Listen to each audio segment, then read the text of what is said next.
पिंपरी चिंचवड महानगरपालिकाच्या दुसऱ्या सर्वसाधारण सभेत प्रशासकीय काळातील भ्रष्टाचारावर शिवसेनेच्या नगरसेविका सुलभा उबाळे यांनी सभागृहाचे लक्ष वेधले. त्यांनी सभागृहात बोलताना प्रशासकीय काळातील कामांची श्वेतपत्रिका काढावी, खूपच संशयास्पद आणि आवाजवी कामे प्रशासकीय काळात झाली असल्याने तत्कालीन आयुक्त शेखर सिंह यांनी केलेल्या कामाची चौकशी होऊन सभागृहाला माहिती मिळावी. आता अधिकाऱ्यांसमोर बजेटचा काही बोलायला गेलं तर पैसे नाहीत अशा बोंबा मारतात.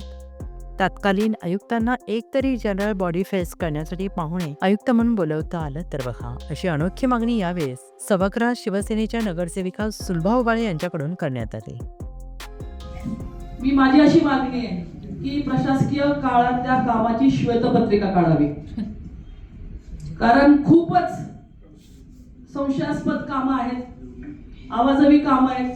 प्रशासक नेमला जातो तो कशासाठी की ज्या वेळेस पब्लिक बॉडी नसते त्यावेळेस या संस्थेची काळजी त्यांनी घ्यावी, मेंटेनन्स सारखी कामं फक्त त्यांनी करावी, देखभाल करावी, मूलभूत सुविधा जनतेपर्यंत जातात की नाही त्या त्यांनी बघाव्यात. याच्यासाठी प्रशासक असतो असं मला वाटतं.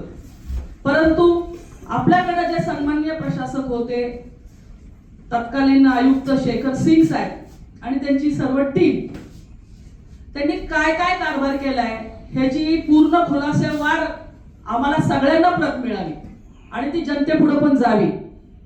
त्यांनी कुठेही नागरिकांच्या हिताची कामं केली आहेत असं आम्हाला दिसलं नाही. फक्त आणि फक्त निविदा आणि टीडीआर हे जे विषय आहेत ते प्रशासनाकडनं केले गेले. त्याची आवश्यकता होती का त्या काळामध्ये, ती प्रायोरिटी होती का त्या काळामध्ये. पुणे तसेच पिंपरी चिंचवड परिसरातील महत्त्वाच्या बातम्या पाहण्यासाठी आजच आमच्या डिजिटल PCMC न्यूज चॅनलला सबस्क्राईब करा आणि बेल आयकॉन प्रेस करा.